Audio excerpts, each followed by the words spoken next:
Nous allons pouvoir voir maintenant, donc dans Exchange, le suivi des messages. Vous pouvez utiliser le suivi des messages pour rechercher des éléments courriers et connaître leur état de transit dans votre organisation Exchange.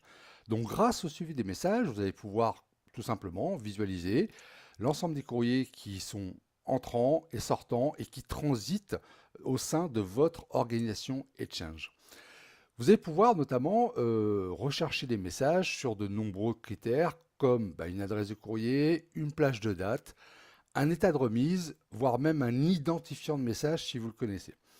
Donc pour accéder à ce suivi de messages, à partir du centre d'administration Exchange, vous allez retrouver ici au niveau des flux de courrier, ici, le suivi de messages. Donc vous allez pouvoir sélectionner alors soit une plage prédéfinie, là les 7 derniers jours, les 48 heures, 24 heures, soit une plage de date personnalisée, ici. Donc moi, je vais prendre les 7 derniers jours, par exemple. Ici, vous allez pouvoir sélectionner également un état de remise, alors soit tous les éléments courriers, tous les états de remise en tout cas. Ici, si seulement les éléments en échec, les éléments mis en quarantaine, etc., etc. Ensuite, vous allez pouvoir spécifier explicitement un expéditeur et explicitement un destinataire. Donc moi, je vais prendre ici les 7 derniers jours. Je fais rechercher ici et je retrouve donc l'ensemble des messages ici qui ont été traités dans mon organisation Exchange durant les 7 derniers jours. Donc il y a 50 éléments par page, il y a sûrement plusieurs pages, voilà, donc il y a ici, je retrouve le nombre d'éléments total et je retrouve ici tous mes éléments courriers qui ont transité, qui ont été traités encore une fois dans mon organisation Exchange. Donc si je prends celui-ci par exemple, je fais un double-clic dessus, je vais pouvoir avoir le détail de suivi de ce message. Donc on va ouvrir la fenêtre. Donc je vois ce message qui s'appelle planification du projet. Je vois et je peux visualiser l'expéditeur et le ou les destinataires. Donc là c'est un groupe ici.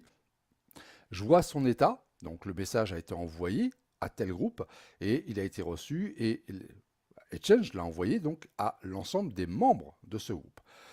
Pour plus d'informations sur le groupe, il suffit que je clique sur groupe. J'ai un lien qui m'amène simplement sur les groupes Exchange pour pouvoir visualiser l'ensemble des membres. Ensuite, j'ai ici l'ensemble des événements liés au message. Alors, les événements, c'est quoi? C'est tout simplement tout ce qui s'est passé dans le traitement de cet objet courrier. Donc là, je vois que le message a été reçu par un serveur qui porte ce nom. Ensuite, le message a été envoyé à une liste de distribution, d'accord, développée au destinataire de la liste. Donc ici, Exchange a développé tout simplement l'ensemble des membres de ce groupe.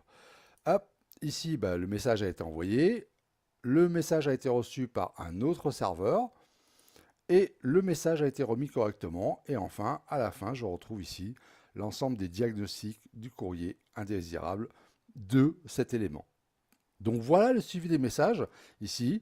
Donc je n'ai plus qu'à fermer bien sûr et rouvrir potentiellement ici un autre élément pour visualiser son état. Voilà.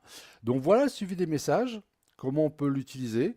Donc ça va vous permettre de tracer les éléments courriers qui sont tout simplement qui ont transité dans votre organisation Exchange, de les retrouver, de savoir s'ils ont été tout simplement reçus, délivrés, remis dans la boîte aux lettres de l'utilisateur, partis de votre organisation